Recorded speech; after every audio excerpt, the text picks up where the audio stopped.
बढ़ रही है। हमारी सेनाओं को भी आत्मनिर्भर बनाने का हमारा दृढ़ संकल्प है। आदरणीय सभापति जी, ये युग हरित युग है, ये युग ग्रीन एरा है और इसलिए दुनिया जो ग्लोबल वार्मिंग से लड़ाई लड़ रही है उसको एक बहुत बड़ी ताकत देने का काम भारत ने बीड़ा उठाया है। हमने रिन्यूएबल एनर्जी का भारत पावर हाउस बने उस दिशा में एक के बाद एक कदम उठाए हैं और उसको अचीव करने का हमारा संकल्प है। आदरणीय सभापति जी, भविष्य ग्रीन हाइड्रोजन से जुड़ा है, ई व्हीकल से जुड़ा हुआ है।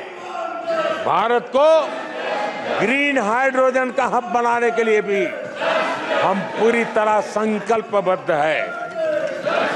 आदरणीय सभापति जी, 21वीं सदी आज भारत 21वीं सदी को भारत की सदी बनाने के लिए जिन संकल्पों को लेकर के हम चले हैं उसमें इंफ्रास्ट्रक्चर की भी बहुत बड़ी भूमिका है। हमें आधुनिक इंफ्रास्ट्रक्चर बनाना है, हमें विश्व के सारे बेंचमार्क की बराबरी पे जाना है। आदरणीय सभापति जी, जितना निवेश भारत में इंफ्रास्ट्रक्चर के लिए हुआ है वो इतना पहले कभी नहीं हुआ है और जिसका लाभ आज देशवासी देख रहे हैं। देश में बहुत बड़े पैमाने पर रोजगार और स्वरोजगार के अवसर बन रहे हैं।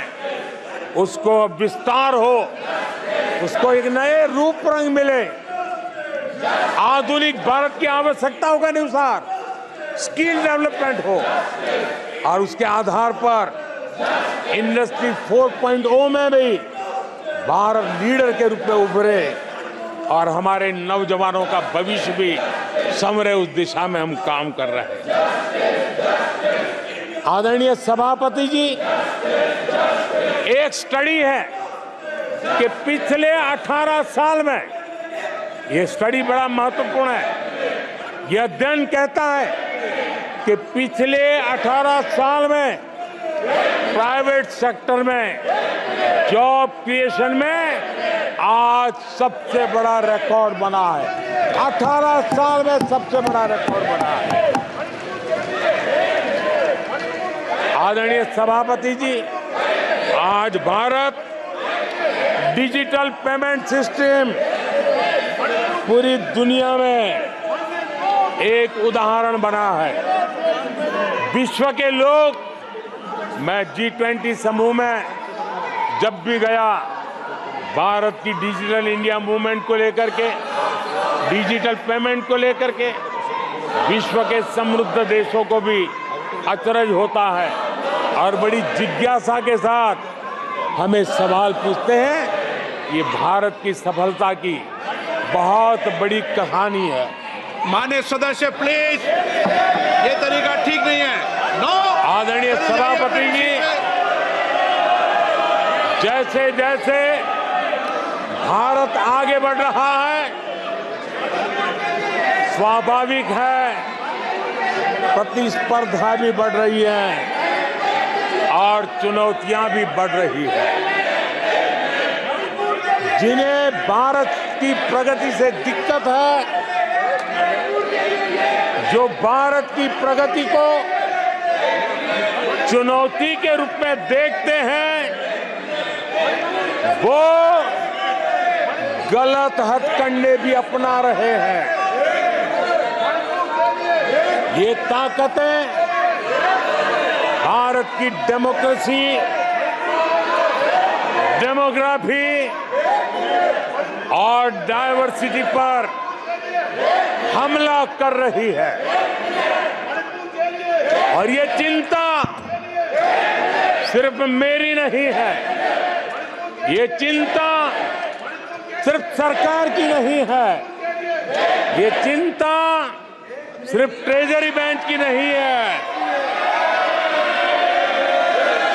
आदरणीय सभापति जी,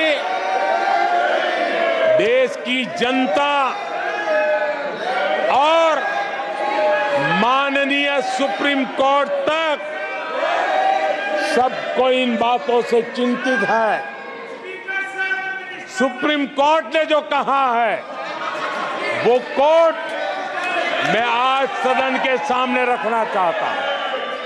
सुप्रीम कोर्ट का एक कोर्ट देश के करोड़ों करोड़ लोगों के लिए भी कैसे कैसे संकट आने की संभावनाएं दिख रही है, इसकी तरफ इशारा करता है।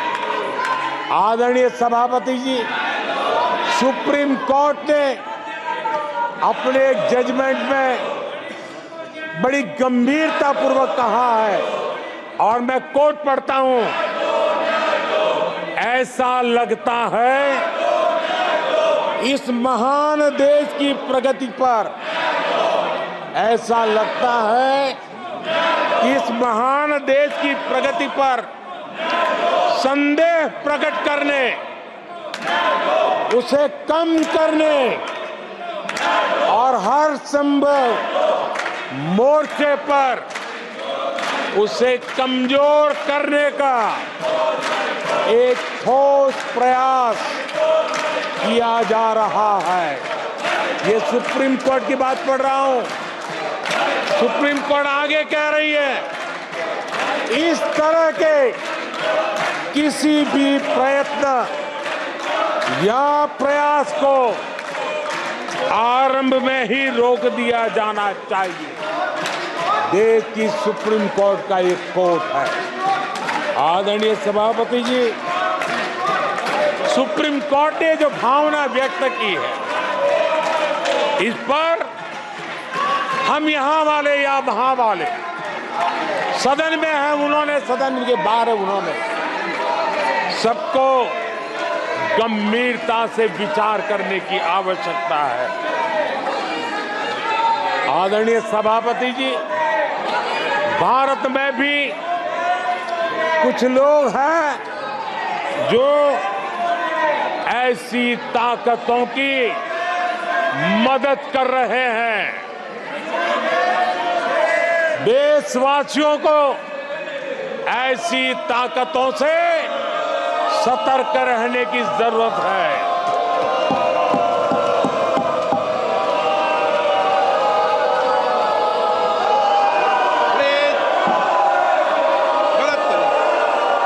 आदरणीय सभापति जी, 2014 में सरकार में आने के बाद देश के सामने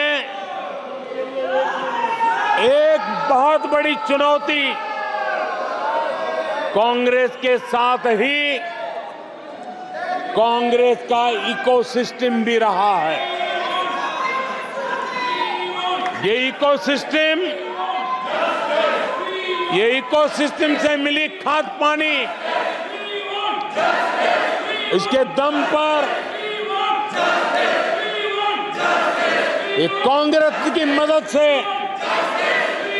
ये इकोसिस्टम 70 साल तक फला फूला है। मैं आज सभापति जी इस इकोसिस्टम को चेतावनी देता हूं।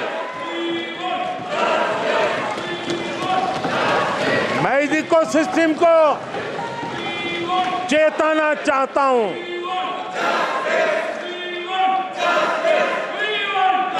इकोसिस्टम की जो हरकतें हैं,